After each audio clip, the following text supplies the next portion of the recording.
What did you do for fun as a kid? Well, you'd go to mainly I used to go because Mr. Lang used to run the Seaford Picture Theatre, which was in the old hall. So we'd always go up, catch the bus up to Seaford and go to the matinee.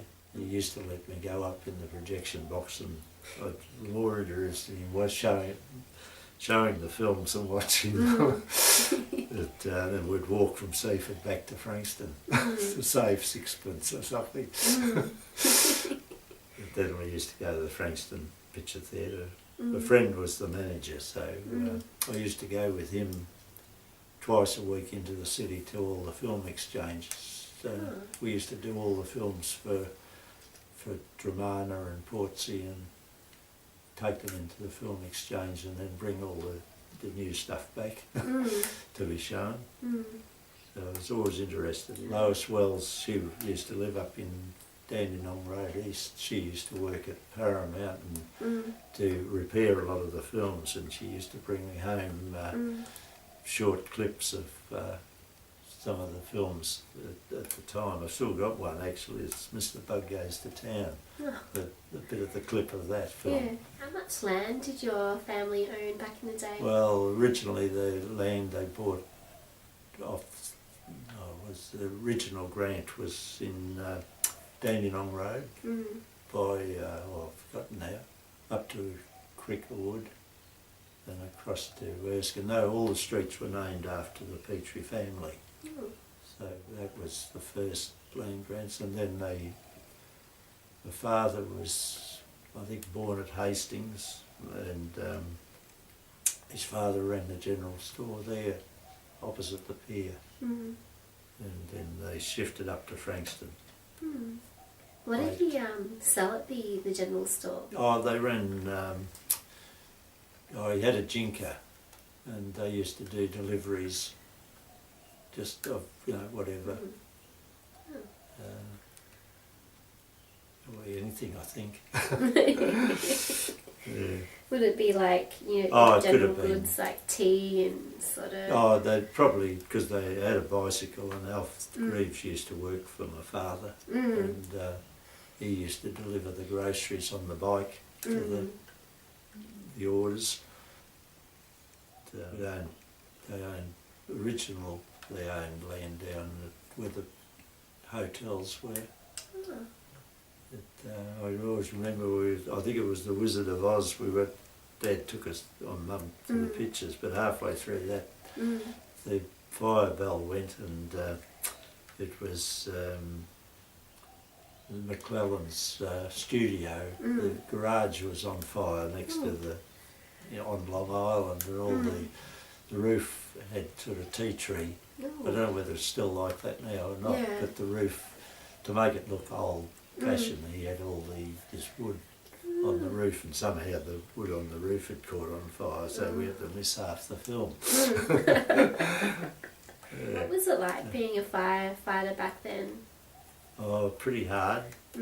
Their mentality was that, like the CFA, would stand back and hose the roof, but the MFB you had to get inside, so they'd push you in all the time. So that was, and they didn't give you any breathing apparatus. So and used to go to a lot of tip fires in Cheltenham, old balls tips up near the old age home in Keys Road and Warrigal Road there, but so you'd breathe all this plastic from Nilex and the rubbish they'd burn. You'd burn the tip out, and then they could it was empty again, so you'd refill it. Gosh. Yeah. So it's a wonder I'm still here, really. Did many people get a lot of injuries from working as a firefighter? Used to, yes. Yeah. You never know what you were going to. The worst one was Bowater Scott, I suppose. He used to do what they call the fire duty, and that was at Box Hill, and they were the toilet paper, and they big rolls of paper and all that caught on fire on the first floor. Oh dear. But that was they couldn't get in to get the rolls, because once they got wet they'd collapse, and Yeah. because you'd have to be careful of these big rolls of paper and kill you. But Gosh. added to that was the weight of the water we were putting on to drive. We're frightened that the first floor was going to end up in the car park down below. A lot of weight on the structure of the building. But, all those sort of things. Did they have cars back then? Like Yeah, I trucks first started in William Street. We had an old truck which was solid tyres and chain drive. That was their gas ladder, their big extension ladder. So I've seen a big change in that. How did you know if there was a fire? It'd be either like 932106 was our number for Mentone, but people would ring you direct. Oh, so the phones back then. But the problem was anybody on the other side of the creek at Mordialloc, they'd have to make, they were on the country exchange, and they'd have to make I've forgotten what you call it now, an STD call to get, a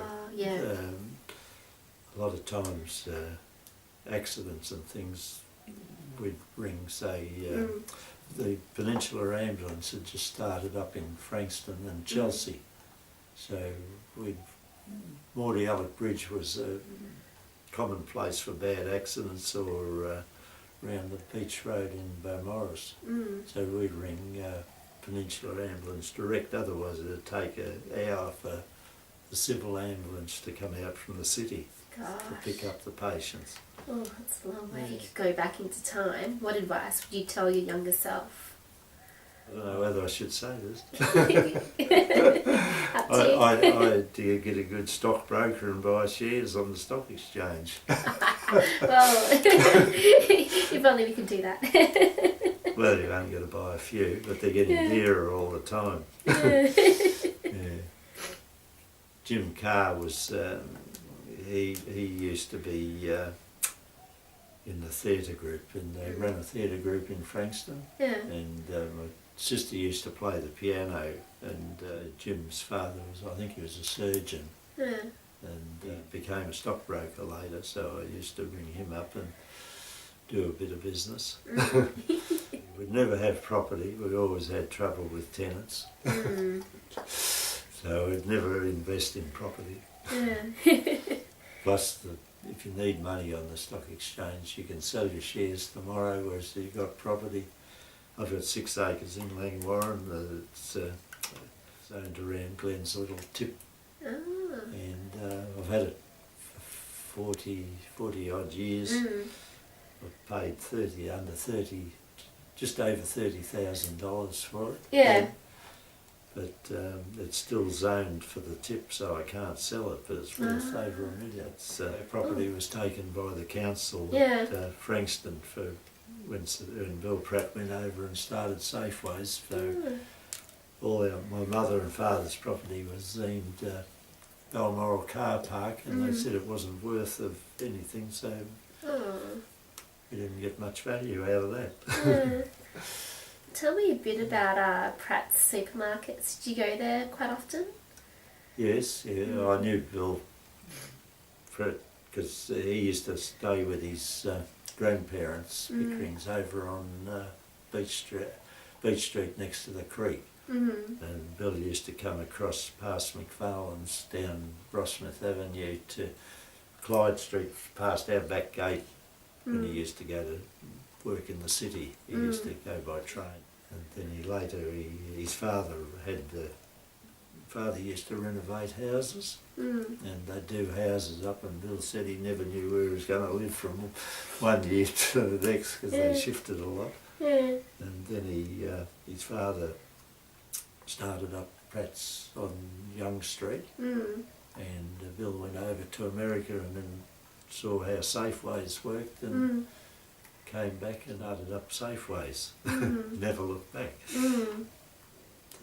He told me they rang up, Woolworths rang in to say they were going to change the name from Safeways to Woolworths. Did he have any problems with that? And Bill said he didn't see any problem. I still see him now and then at the Frankston High School reunions. What's he like as a person?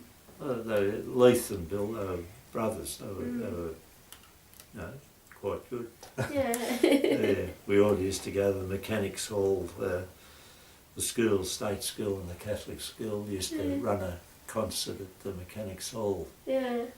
And they used to play the piano and the violin and all the rest of it too. That was part of the growing up at the school.